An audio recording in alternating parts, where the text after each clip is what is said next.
All right. So here with us today is Ravi Perisastry. Thank you for joining us. Can you let me know, talk a little bit about what your position is currently? Sure. Pleasure to be here, David. So I'm currently the demand planning manager with Track. So my responsibilities include identifying what the high-level forecast is for all such products, and then breaking that down to profile and then SKU level forecast as well. So as part of my responsibilities, I'm also responsible for JD Edwards data integrity and you want new product introduction and make sure that you want correctly from a high stage. Gotcha. And then what I'm a little more used to from was when you were the supply chain manager, right, over schedulers and working through that, right? So honestly, that's going to be a lot more what we talk about for management type of stuff. But so first off, what do you feel are the most critical decisions that you make as a manager? There's critical decisions as a manager. I think those critical decisions being made at any given point in time are how do I set my team up to allow the organization and my team members individually to discuss. So there's certain every team member has a certain skill set they bring, both from a technical standpoint and a soft skill standpoint. And so I was trying to develop both of those aspects.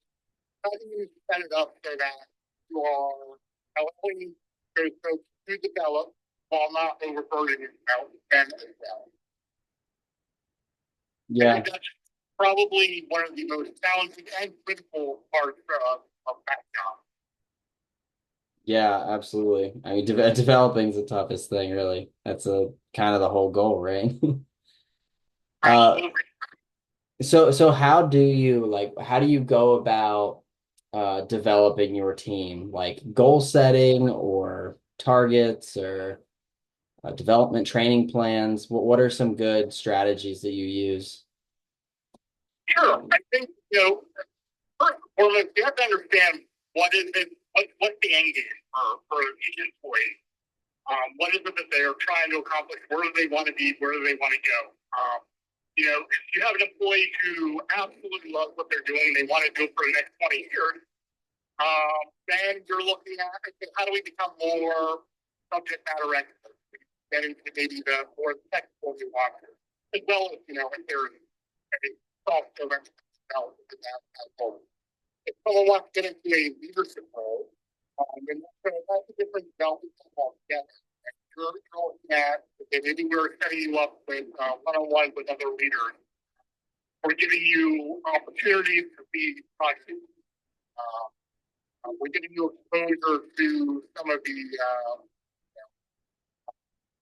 nuances of leadership within the given organization. It really is. I would say that very employee specific as to what you're discussing and how you're discussing it.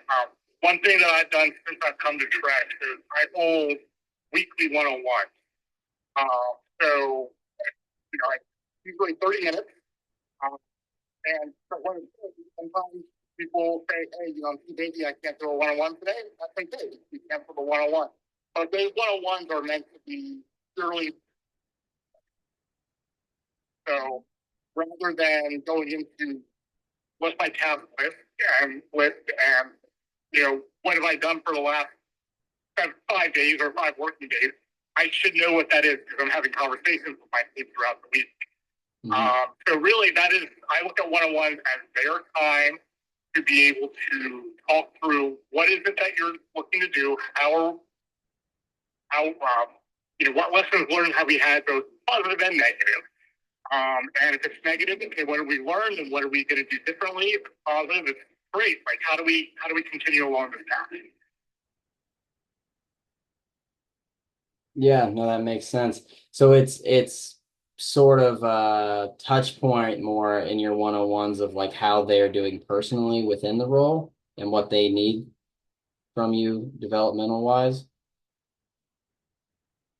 I mean, there are issues or challenges or gaps to within their performance. That's not necessarily a one-on-one because you're having those perspectives come. That's immediate feedback you want to give it. Yeah, Um, right. So those one-on-ones, I mean, that's why the one-on-ones are set to be truly a developmental discussion. gotcha. Yeah, no, that makes sense. So when you have these one-on-ones and you talk development with your team, do you have like any sort of SMART goals or any sort of tracking to that, or is it more open-ended as a what do you want to gain? How can I support you? Sure, it's typically pretty open-ended. We will write down or we will document things that we want to work through, and we're tracking along. Okay, what actions are we taking to do that? But it's not necessarily a SMART goal because typically development it's very hard to put numbers for development. Really, if you're measuring how someone is going in a job. Yeah, So depending on what you're working on, it's difficult to put a SMART goal behind it.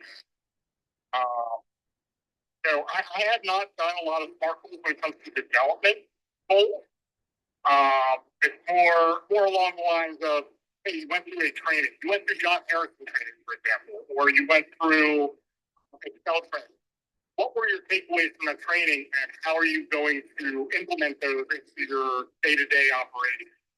And then, during the one-on-ones, it's following up and saying, great, this is what we talked about. Like, are you doing these things? Are you finding that they're effective? Basically making sure that as we're training, as we're learning, we're not losing those uh, learnings along the way. gotcha. Yeah, that makes sense. So when you're talking with your team, you're developing them, you're focusing a lot on that. How about for set goals, set expectations, timelines, anything like that? How do you set a clear expectation and hold accountability to it within your team? But I think it's, first off, clearly communication expectation. Uh, and also giving guidance as to what it is that you're looking for. It's one of the challenges I've had personally is because I love the technical side of what I do. So a lot of times when I'm giving out those tasks to the team who may not have as much experience, I have in my head exactly how I will go about doing it. Yeah, But I've got to let them find their own way. Um, so I make sure it's very clear the deliverable is X, and we need deliverable X by a given date. So you're going to get time down. If it's a longer goal, I'll ask them to set up checkpoints just to say, hey, let's make sure we're progressing. If it's something shorter, I'll ask them, put something on my calendar and we go over what we're looking for. And if you need help along the way, I can certainly give you pointers. Like I said, for a lot of these things, I kind of know how things should look. But a lot of times, because people have their own perspective, they'll come back with something either completely different, um, and as long as it meets the criteria, what we set, the expectations that we're good. However, like if we veered a little bit, but that's where coaching comes in, where it's like, hey, think about A, B, and C, and take that into account. But I've had some pretty interesting successes, really, because I've given a goal with something in mind, and whatever they come back with is, 5 times better than anything I could have imagined. yeah, yeah. So setting the target, but not how to get there, so they can make their own way. I like that. There's a lot more autonomy to it. Depending on the experience level, sometimes you set those guardrails so that they don't veer too far left or right. If there's something that's really intricate or something completely new to someone, there's no shame in receiving coaching. Like that's why we're here. That's why we're here to help the team develop. So I make sure that I'm available for them as along where the task is to be able to help course correct or push nudge in the right direction if need be. Yeah, I get you. All right. Well, how about beyond that, just for overall morale of the team, what are some tools that you use to foster collaboration and teamwork to help with morale and making sure that you're building a team, right? Rather than a bunch of individual contributors. Yeah, I think I hold regular staff meetings, or I held regular staff meetings when I had more than one person. In this role, I've only got one direct report, right? Previously, I'd have staff meetings where we would talk about, I would give basically there was a information dump, if you will, where just making sure that they were aware of everything that was happening organizationally that they needed to know about. Um, I would take the team out to lunch, usually once a month. I usually fit it on my dime because our budget's only so big. But it, trying to get some conversations a little bit outside of work. During those lunches, because the one thing you don't want to do as well is force people to, do team building. Like it's team building, but like, hey, we're gonna go out after work every day or every week. That's not really fair to people because some people want to work 9 to 5 and go home to their families. Which is absolutely okay. Um, I think being open, being authentic, just making sure that people are aware that they can feel comfortable within the role. Because when they have comfort with me and me, and that takes a little bit of time to develop, they start becoming comfortable with each other as well. Because they've got the same. A lot of these folks have the same. So that's where ideally they're in the same proximity of one another. I don't think the schedulers have that right now. I think they're kind of spread out throughout the campus. But yeah, and where we can, doing Dev methods, sharing Dev methods. One thing that I had started to try was once a week we would do a sharing session during the staff meeting where everybody would just bring one thing to the table that this is something I learned this week.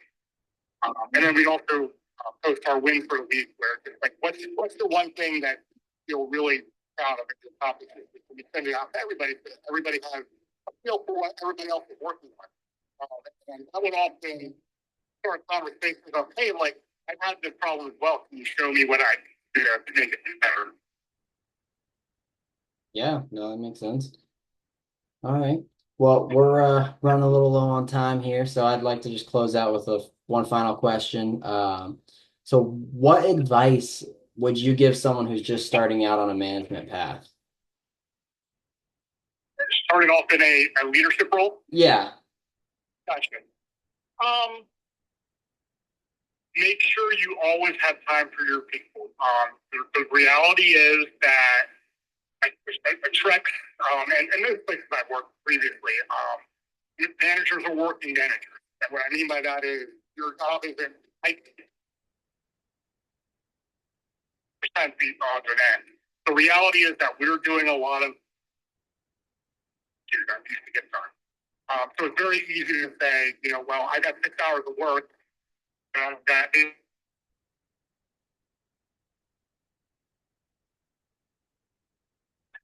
you need to make sure you're making time for your people need to be your priority.